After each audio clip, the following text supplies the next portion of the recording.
we have an array of animals on our planet ranging from unicellular to multicellular. In unicellular organisms, a single cell carries out all the body functions such as digestion, respiration, and reproduction. However, in multicellular organisms, different cells perform different functions.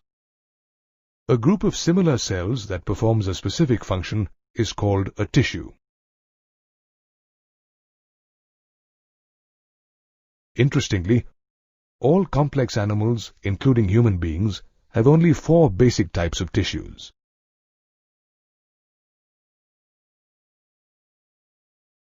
These tissues are arranged in a specific proportion and pattern to form organs such as the stomach, heart, kidney, and so on. Sometimes, 2 or more organs interact physically or chemically to perform a common function.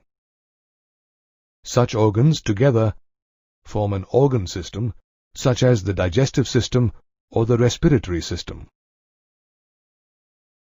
Based on function, animal tissues are broadly classified into 4 types, namely epithelial, connective, muscular, and neural. Epithelial tissue is commonly known as epithelium.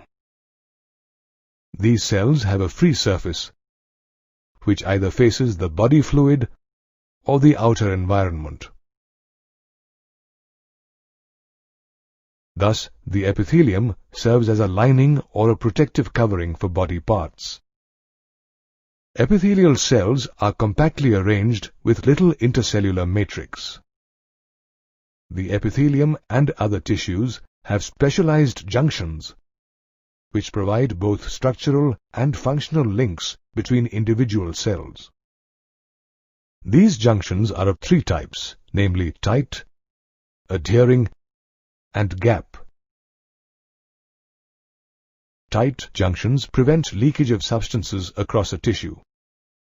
Adhering junctions help cement adjoining cells together, and gap junctions contain pores which permit the exchange of ions and molecules from the cytoplasm of one cell to another. Epithelial tissues are of 2 types, simple and compound. Simple epithelium consists of a single layer of cells and serves as a lining for body cavities, ducts, and tubes. Compound epithelium consists of 2 or more layers of cells. Its chief function is protection against mechanical and chemical stress, and it plays a limited role in secretion and absorption. It is present on the outermost layer of the skin, the moist surface of the buccal cavity and pharynx, and the inner lining of the ducts of the salivary glands and pancreas. Based on shape, simple epithelium is further categorized into squamous, cuboidal, and columnar. Squamous epithelium is composed of a single, thin layer of flat and irregularly shaped cells. These cells are present in the walls of blood vessels and air sacs of the lungs and are involved in the diffusion of fluids and gases. Cuboidal epithelium consists of a single layer of cube-like cells. It is found in the ducts of glands and the tubular parts of the nephrons in the kidneys. Its chief functions are absorption and secretion. Moreover, in the proximal convoluted tubule or PCT of a nephron, these cells have microvilli. Columnar epithelium consists of a single layer of tall and slender cells with their nuclei at the base. The free surface of these cells may have microvilli. They form the lining of the intestines and stomach and help in secretion and absorption. Some cuboidal and columnar cells have cilia on their free surface. and are therefore called ciliated epithelium. These cilia keep lashing and move particles or mucus in a specific direction. They are found on the inner surface of bronchioles and fallopian tubes. Some cuboidal and columnar cells are also specialized for secretion and are therefore called glandular epithelium. Glandular epithelium is of two types, unicellular and multicellular. Unicellular glandular epithelium consists of isolated cells found in goblet cells of the alimentary canal. Multicellular glandular epithelium consists of a cluster of cells found in the salivary glands. The epithelial tissues also form many glands. These glands are of two types, exocrine and endocrine. The exocrine glands secrete their products through ducts or tubes, while the endocrine glands are ductless and secrete their products or hormones directly into the bloodstream. Thus, the epithelium is a diverse group of tissues which helps in diffusion, absorption, secretion, and protection. Connective tissues are the most abundant and widely distributed tissues in animals. As the name suggests, these tissues help to link and provide support to other tissues and organs throughout the body. These tissues range from soft to specialized tissues such as cartilage, bone, adipose, and blood. Except for blood, the cells of connective tissue secrete collagen fibers, which are made of protein. These fibers provide strength, elasticity, and flexibility to the tissue. The cells of connective tissue also secrete modified polysaccharides, which accumulate between the cells and fibers and serve as a matrix or ground substance. Connective tissues are categorized into three types: loose connective, dense connective, and specialized connective. In loose connective tissues, the cells and fibers are loosely arranged in a semi-fluid matrix. Loose connective tissue includes areolar and adipose tissue. Areolar tissue is found under the skin and consists of fibroblasts, macrophages, and mast cells. It helps keep the epithelial tissue in place. Similarly, adipose tissue is situated under the skin and is specialized to store fats. In dense connective tissue, the fibers and fibroblasts are compactly arranged. This tissue is further divided into dense regular and dense irregular tissues depending on the orientation of the fibers. In dense regular connective tissue, collagen fibers are present in rows between parallel bundles of fibers, as in tendons and ligaments. In dense irregular connective tissue, the fibroblasts and fibers orient differently, as in skin. The third category, specialized connective tissue, consists of cartilage, bone, and blood. Cartilage is a solid and pliable tissue and resists compression.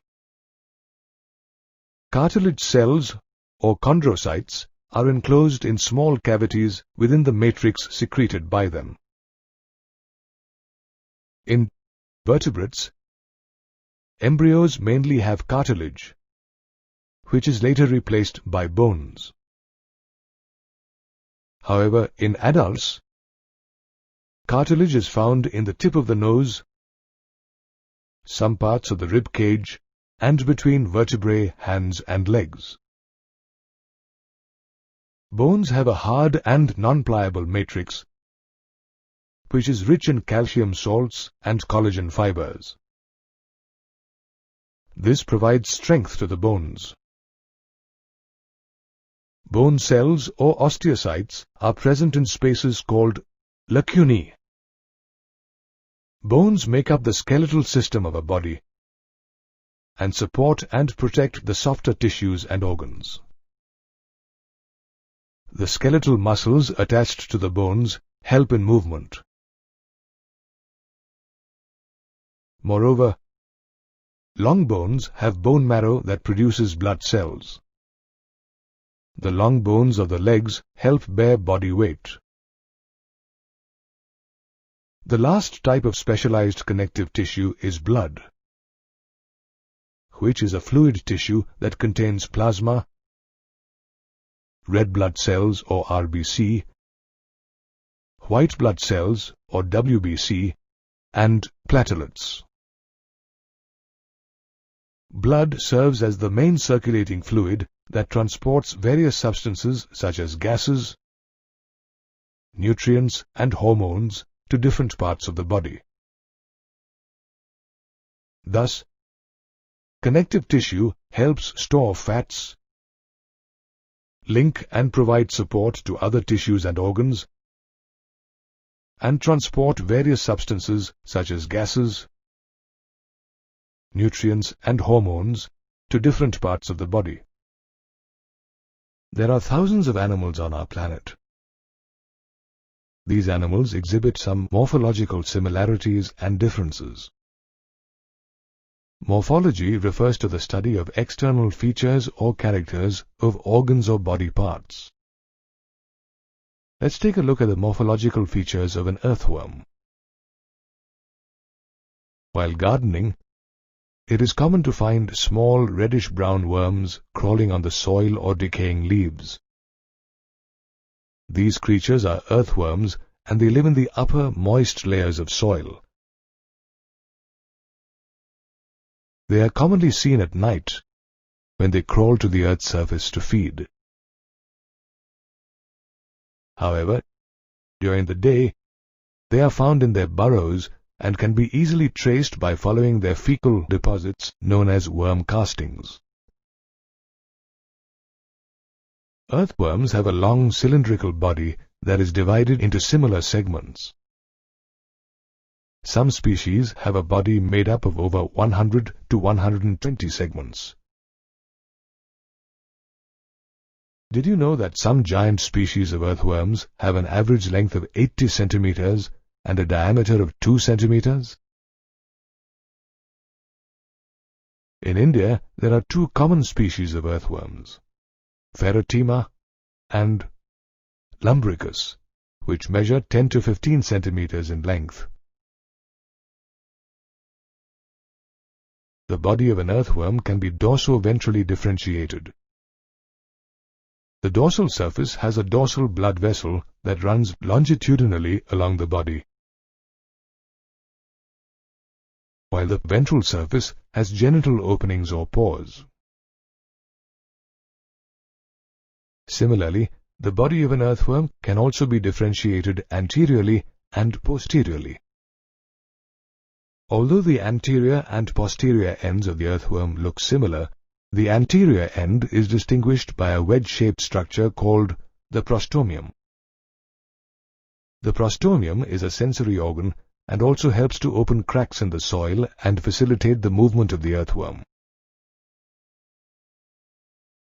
The anterior end also bears the mouth, which is attached to the first body segment called the peristomium or the buccal segment. Moreover, the mouth is covered by the prostomium.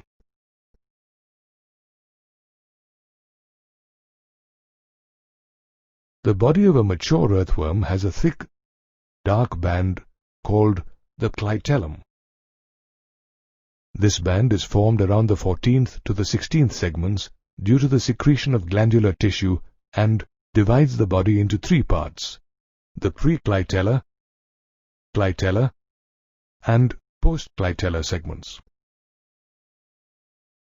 The 5th to the 9th segments of the body have 4 pairs of spermatical apertures in the ventrolateral sides of the intersegmental grooves. The 14th segment has a single female genital pore, while the 18th segment bears a pair of male genital pores.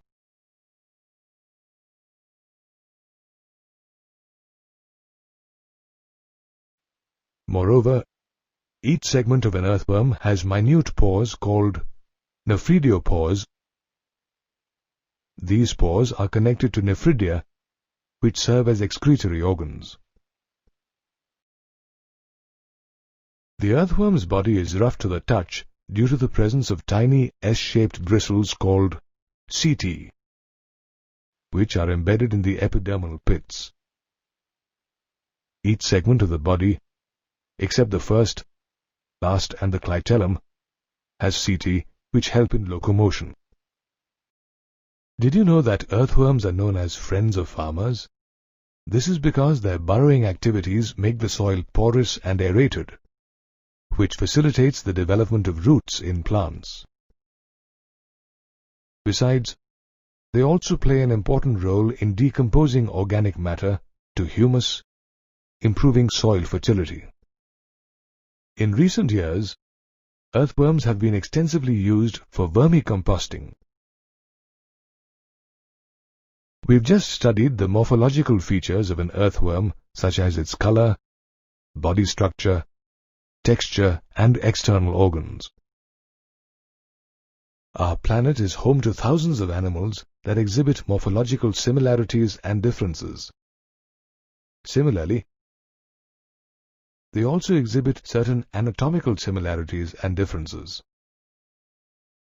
Anatomy refers to the study of the internal structures or organs of an organism.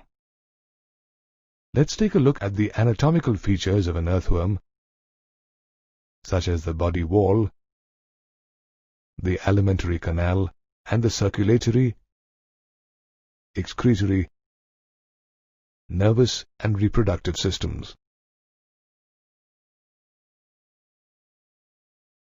The cross-section of an earthworm shows that the body wall is covered by a thin layer of cuticle followed by a single layer of epidermis, which contains secretory gland cells.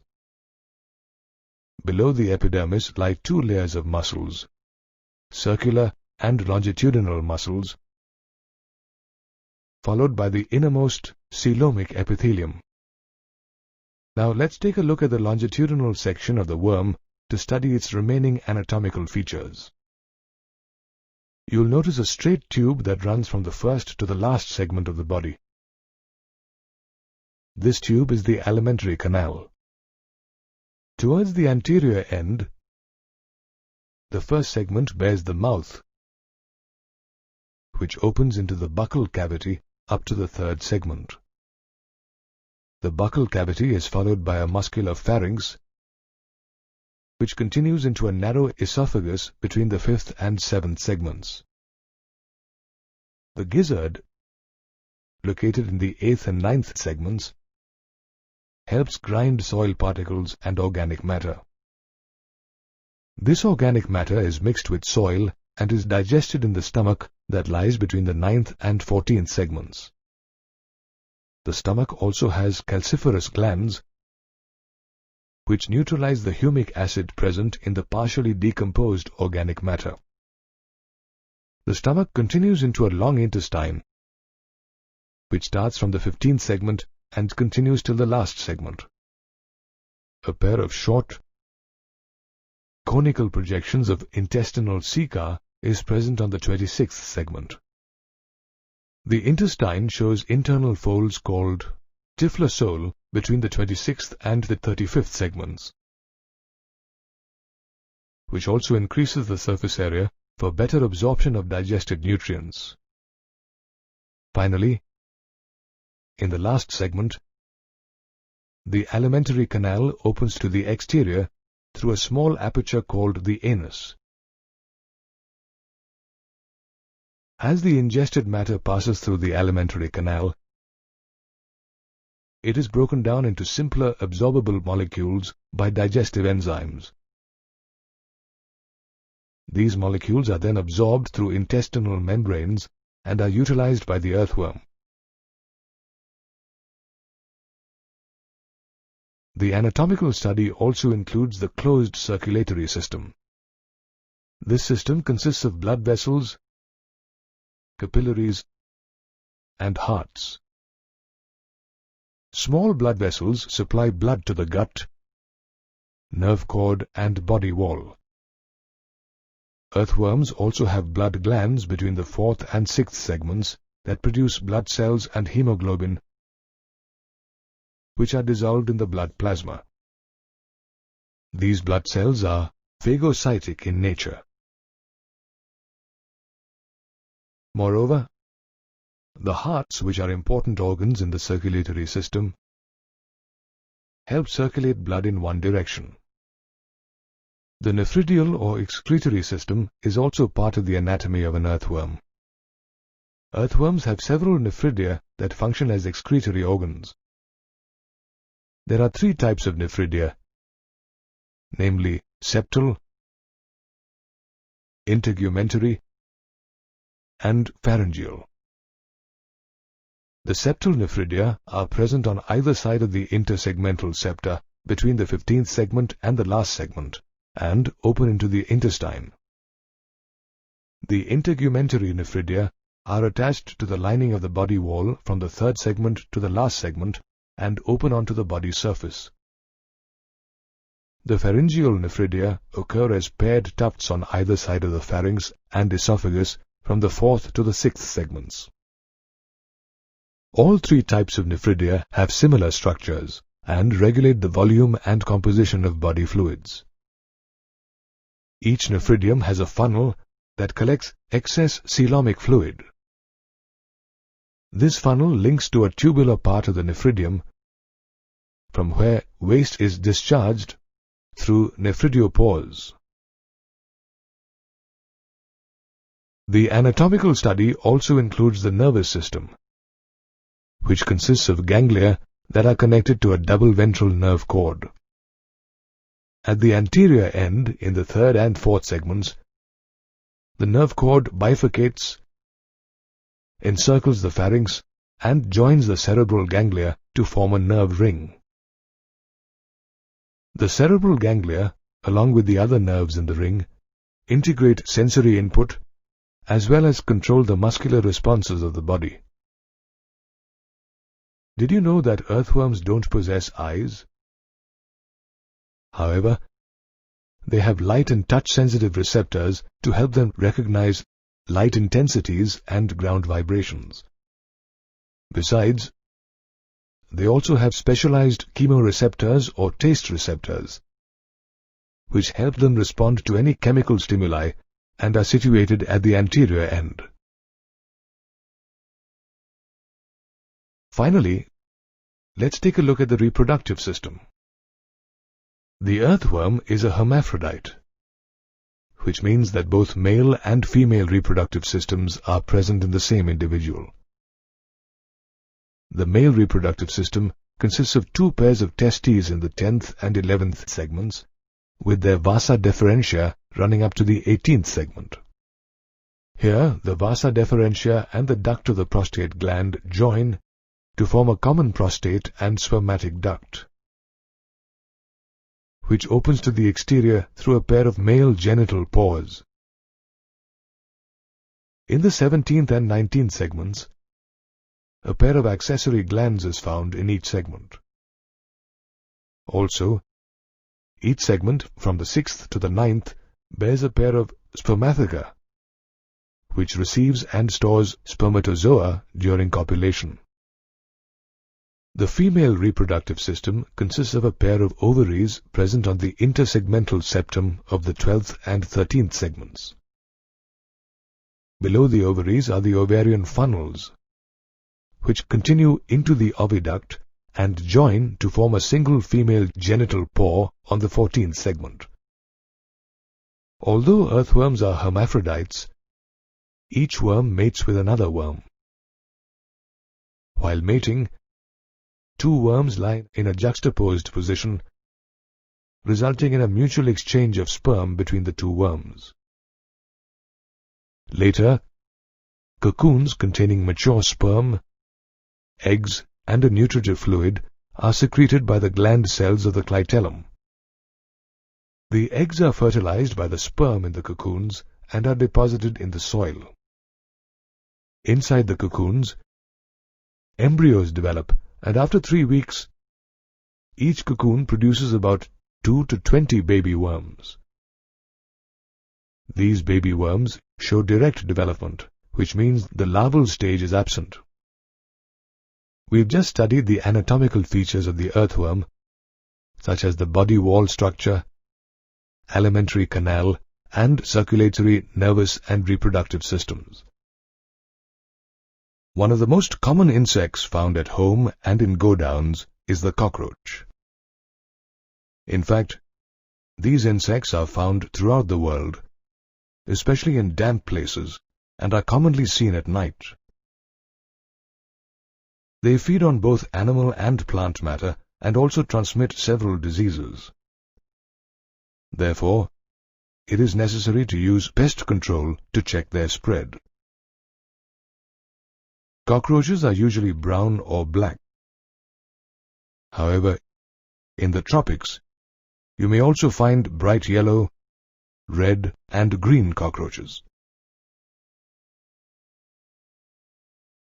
There are about 4,000 species of cockroaches, and their lengths range between 0.6 and 7.6 centimeters.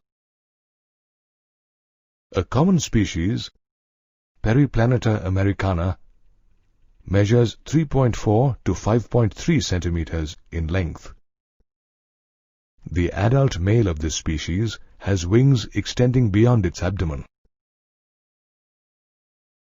The body of a cockroach is dorso-ventrally flattened and is covered in a hard, brown, chitinous exoskeleton.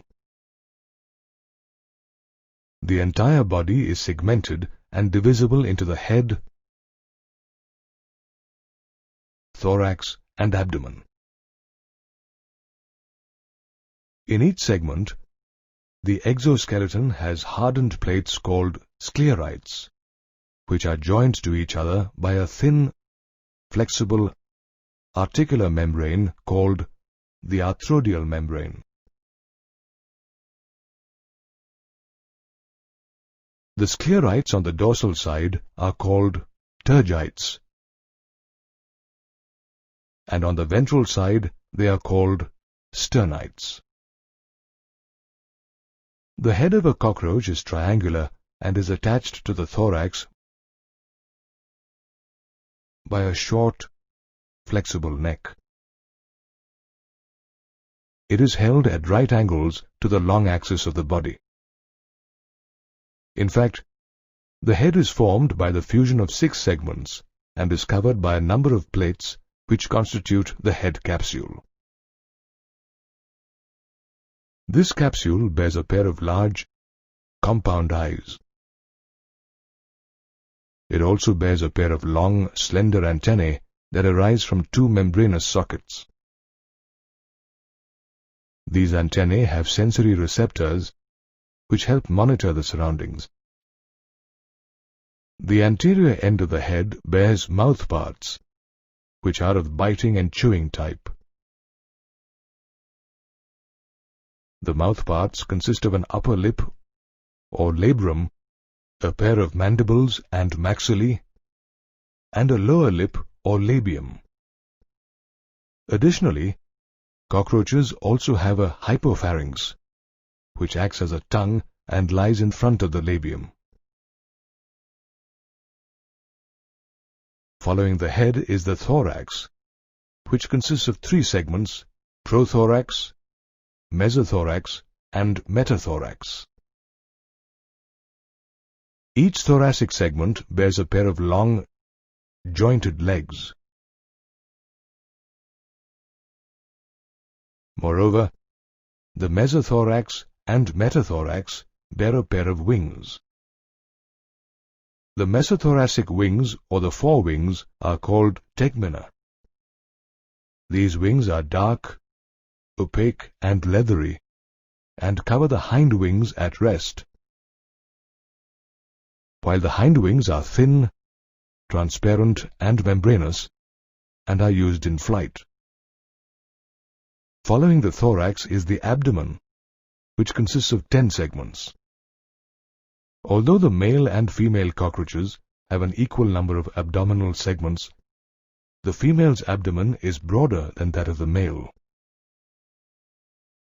In females, the 7th sternum is boat-shaped, and together with the 8th and 9th sterna, forms a genital pouch, which contains the female gonopore, spermatical pores, and collateral glands. In males, the genital pouch lies towards the end of the abdomen and contains the dorsal anus, the ventral male genital pore, and the gonopophysis. The genital pouch is surrounded dorsally by the 9th and 10th terga and ventrally by the 9th sternum. The 10th segment of both male and female cockroaches bears a pair of jointed, filamentous anal cerci that function as sense organs. Additionally, male cockroaches bear a pair of short anal styles which are absent in females. These features help distinguish between a male and a female cockroach. Thus, the morphological study of a cockroach includes features such as its color, shape, size, and external organs. Although a cockroach may look like a simple small insect, anatomically it is quite complex. Let's take a look at the anatomical features of a cockroach, such as the alimentary canal and the blood vascular, respiratory, excretory, nervous, and reproductive systems.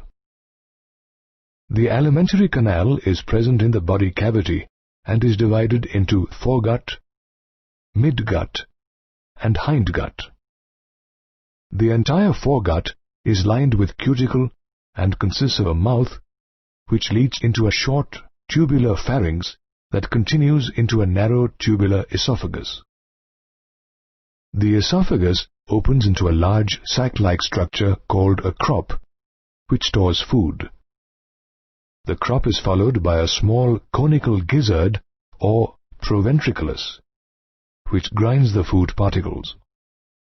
The transverse section of the gizzard shows an outer thick layer of circular muscles and an inner thick layer of cuticle, which forms 6 chitinous teeth. At the junction of the foregut and midgut is a ring of 6 to 8 tubules called hepatic or gastric ceca, which secrete digestive juice. Similarly, at the junction of the midgut and hindgut is a ring of numerous filamentous, yellow-colored Malpighian tubules which function as excretory organs.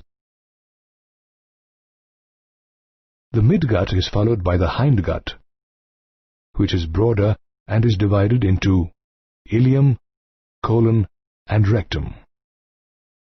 The rectum opens to the exterior through a small aperture called the anus. The anatomical study also includes the blood vascular system. Cockroaches have an open blood vascular system with poorly developed blood vessels that open into a hemocele or open body space. The visceral organs situated in this hemocele are immersed in blood or hemolymph, which consists of colorless plasma and hemocytes. In a longitudinal section of the insect, you will see a long muscular tube lying along the mid-dorsal axis of the body. This muscular tube is the heart, which is differentiated into funnel-shaped chambers with ostia on either side. These insects also possess sinuses or cavities in their body. The hemolymph from these sinuses enters the heart through ostia and is pumped back into the sinuses anteriorly. The respiratory system also forms a part of the anatomical study of a cockroach. This system consists of a network of trachea that opens to the exterior through 10 pairs of spiracles, which are located on the lateral side of the body.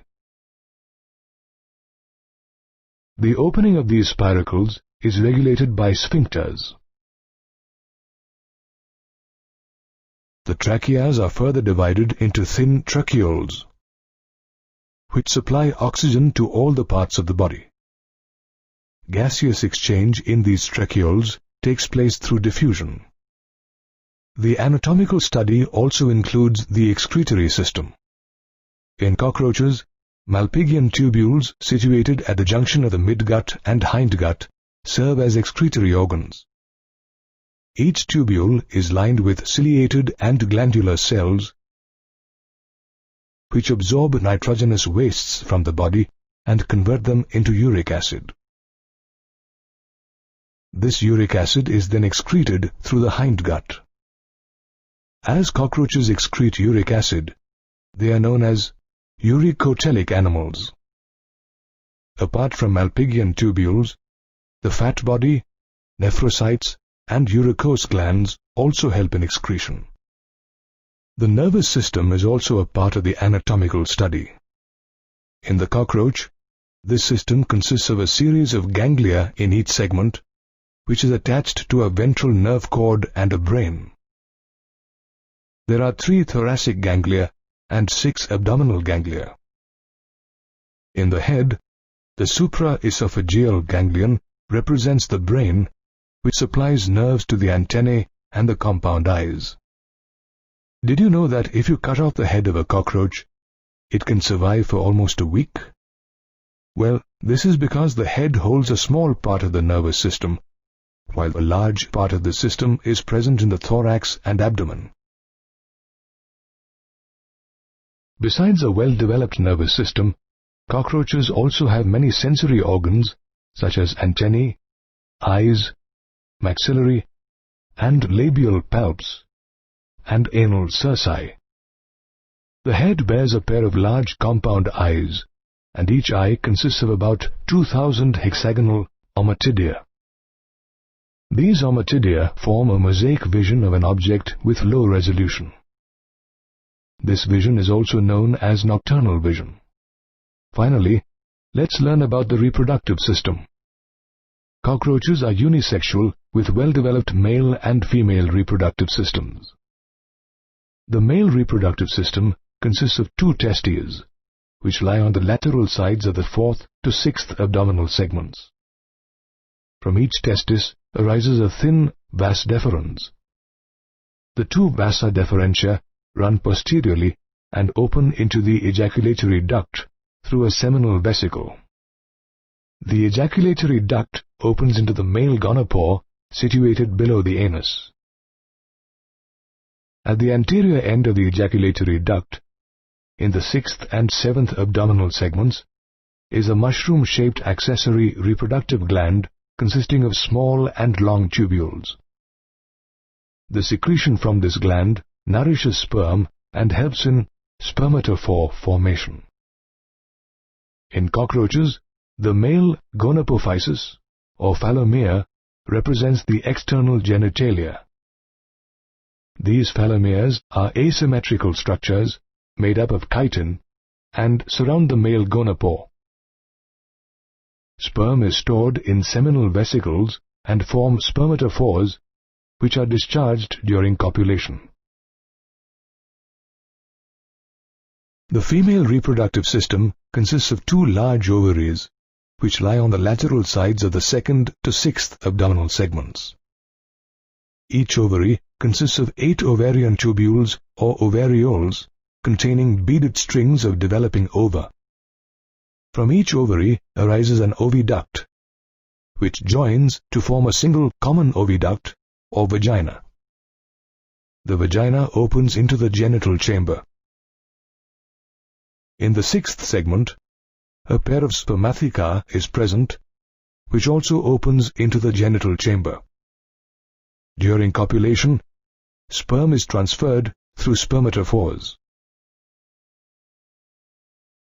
After copulation, the female cockroach secretes a purse-shaped capsule called an ootheca, which contains the fertilized eggs. The earthica is a dark reddish to blackish brown colored capsule which is about 8 millimeters long. The female lays about 9 to 10 earthica in cracks or crevices with high humidity and near a food source. Each earthica contains about 14 to 16 eggs. Interestingly, in Periplaneta americana, the development of the insect is porometabolous, which means that development takes place through the nymphal stage. A nymph looks quite similar to an adult, and it molts around 13 times before it turns into an adult. Though the second last nymphal stage has wing pads, only adult cockroaches have wings.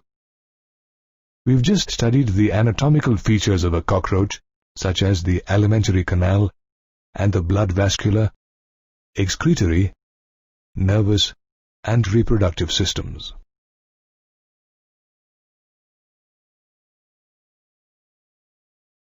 With the onset of the monsoon, it is common to hear croaking sounds. These sounds are made by male frogs to attract females as it's their breeding season. Frogs are tailless animals that live both on land and in fresh water. There are about 4,000 species of frogs worldwide, but they are usually found in tropical and subtropical regions. India too is home to many species, the most common being Rana tigrina. Did you know these amphibians can change their body temperature according to the temperature of the environment? This is because frogs are cold-blooded animals or poikilotherms. In fact, when the temperature is extremely hot or cold, they take shelter in deep burrows. Frogs undergo hibernation in winter and estivation in summer, and are therefore not visible during these seasons. Frogs are also known to camouflage themselves according to their surroundings to hide from predators. The dorsal side of their body is olive green with dark irregular spots, while the ventral side is pale yellow. This coloration of the skin makes the frog inconspicuous to predators and is also known as mimicry. The frog's skin is smooth and slippery due to the presence of mucus, which makes it difficult for the prey to grasp it.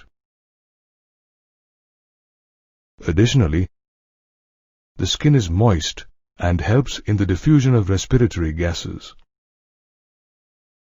Did you know that a frog doesn't drink water but absorbs it through its skin? The body of a frog is divided into two regions, head and trunk. There is no neck and tail. The head bears a wide semicircular mouth, above which is a pair of small nostrils. A little behind the nostrils is a pair of large bulging eyes covered by a transparent, nictitating membrane which protects the eyes while in water. Behind the eyes is a pair of membranous tympanum which receives sound signals. The head is attached to the trunk, which is a broad structure that usually shows a hump in the sitting posture.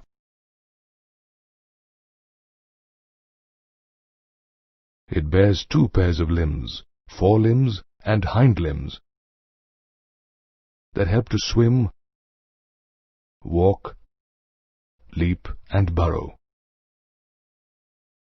The hind limbs have 5 digits and are larger and muscular than the forelimbs, which have 4 digits. Moreover, the long digits of the hind limbs are connected by a web that helps to swim. In frogs, the sexes are separate, and certain features help to easily distinguish between a male and a female frog. Male frogs possess two vocal sacs on the lower side of their throat, which are used for croaking. They also have a copulatory pad on the first digit of their forelimbs. Both these organs are absent in female frogs. Although frogs are undesirable in residential areas, they are beneficial to farmers as they eat insects and protect crops. They serve as an important link in the food chain and food web in the ecosystem and thus maintain an ecological balance. However, in recent years, the population of frogs has been declining due to various human activities. Frogs have well-developed organ systems.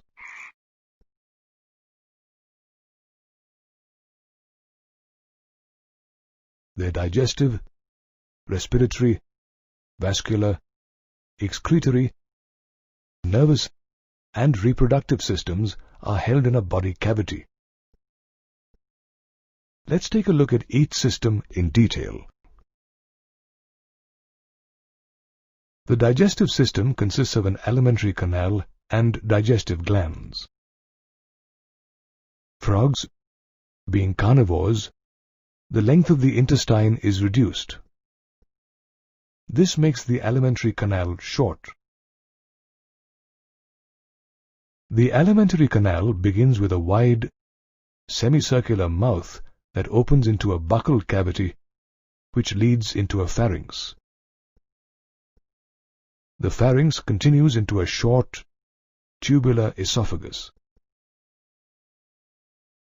The esophagus is followed by the stomach, which continues as the intestine, rectum, and finally opens into the cloaca. Frogs possess two main digestive glands, the liver and pancreas. The liver secretes bile, which is stored in the gallbladder, while the pancreas produces pancreatic juice containing digestive enzymes. A frog uses its sticky, bilobed tongue to catch prey or food. As the food passes through the stomach, it is partially digested by hydrogen chloride or HCl and gastric juices secreted by the walls of the stomach. This partially digested food, called chyme, then passes into the duodenum, which receives pancreatic juices and bile through a common bile duct.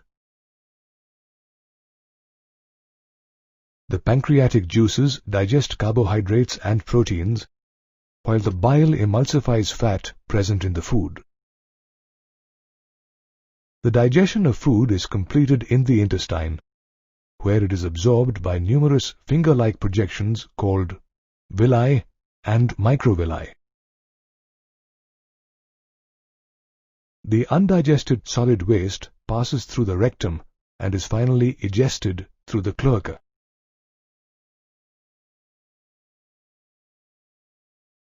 The anatomical study also includes the respiratory system.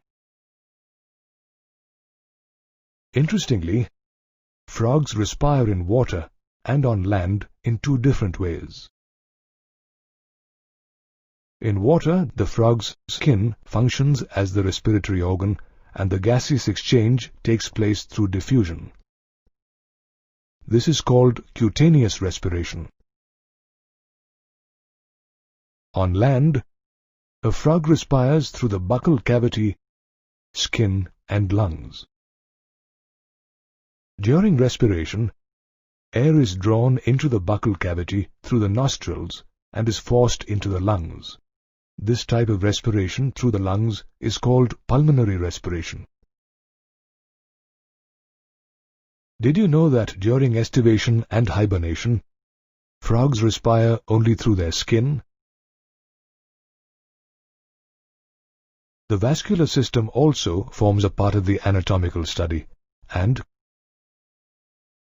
consists of a well-developed blood vascular system and a lymphatic system. The blood vascular system consists of the heart, blood vessels, and blood, while the lymphatic system consists of lymph, lymph channels, and lymph nodes. The heart is situated in the upper part of the body cavity and consists of 3 chambers, 2 atria and 1 ventricle, and is covered by the pericardium. The right atrium is connected to the sinus venosus, which receives blood through the major veins called vena cava. The oxygenated blood is then pumped into the ventricle, which opens into a sac-like structure called the conus arteriosus, after which it is distributed to different parts of the body by arteries of the arterial system. Deoxygenated blood from the different parts of the body is collected by veins or the venous system and is pumped into the heart.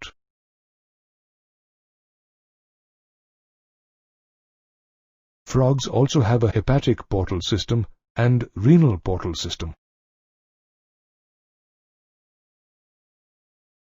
In the hepatic portal system, veins are connected to the liver and the intestine, while in the renal portal system, veins are connected to the kidney and lower parts of the body. The blood consists of plasma, red blood cells, white blood cells, and platelets, while the lymph lacks red blood cells and a few proteins. As the heart beats, blood circulates various substances such as gases, nutrients, and hormones to different parts of the body. The anatomical study also includes the excretory system. This system consists of a pair of kidneys, ureters, the urinary bladder, and cloaca. The kidneys are dark red, bean-shaped structures situated on either side of the vertebral column. Each kidney consists of several nephrons and gives rise to a ureter. In male frogs, the 2 ureters function as a urinogenital duct and open into the cloaca. However, in female frogs, the ureters and the oviduct open separately into the cloaca. Towards the ventral side of the rectum is a thin-walled urinary bladder which also opens into the cloaca. The nephrons in the kidneys absorb the excretory wastes from the blood and convert them into urea. As frogs excrete urea, they are called ureotelic animals. The endocrine glands and the nervous system are also a part of the anatomical study. In frogs, the chemical coordination of different organs is brought about by hormones that are secreted by the endocrine glands.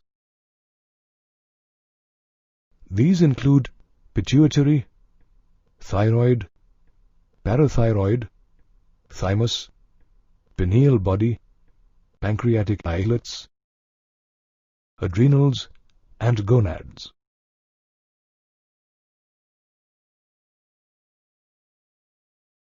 The nervous system in frogs includes the central, peripheral, and autonomic nervous systems. The central nervous system consists of the brain and spinal cord. The peripheral nervous system consists of cranial and spinal nerves. And the autonomic nervous system consists of sympathetic and parasympathetic nervous systems. The brain is enclosed in a cranium and is divided into the forebrain, midbrain, and hindbrain. The forebrain consists of olfactory lobes, paired cerebral hemispheres, and an unpaired diencephalon. The midbrain bears a pair of optic lobes, and the hindbrain consists of the cerebellum and medulla oblongata. The medulla oblongata passes out through the foramen magnum and continues into the spinal cord, which is enclosed in the vertebral column. The brain gives rise to 10 pairs of cranial nerves, which provide external information to the brain.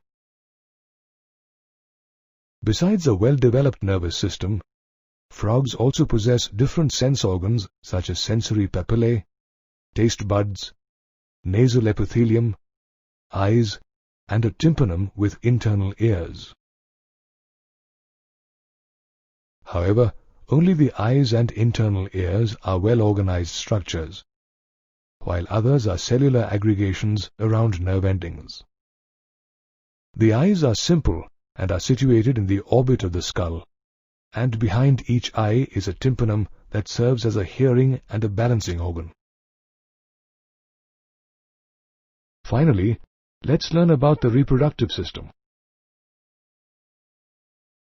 Frogs are unisexual animals with well-developed male and female reproductive systems. The male reproductive system consists of 2 yellowish ovoid testes, which are attached to the upper part of the kidneys by the mesochium. From each testis arise 5 to 6 vasa deferentia that enter the kidneys and open into the Bidder's canal. The vasa deferentia finally join the urogenital duct and open into the cloaca. The cloaca is a small median chamber that serves as a single opening that passes out fecal matter, urine, and sperm. The female reproductive system consists of a pair of ovaries. However, unlike the testes, the ovaries are not connected to the kidneys. From each ovary arises an oviduct, which separately opens into the cloaca. Interestingly, a mature female frog can lay about 2,500 to 3,000 ova at a time. After copulation, the eggs are fertilized externally in the presence of water. These eggs develop into tadpoles, which undergo metamorphosis to form adult frogs. As the life cycle of frogs has a larval or tadpole stage, development is indirect. We've just studied the anatomical features of the frog, such as the digestive, vascular, respiratory, excretory, nervous, and reproductive systems.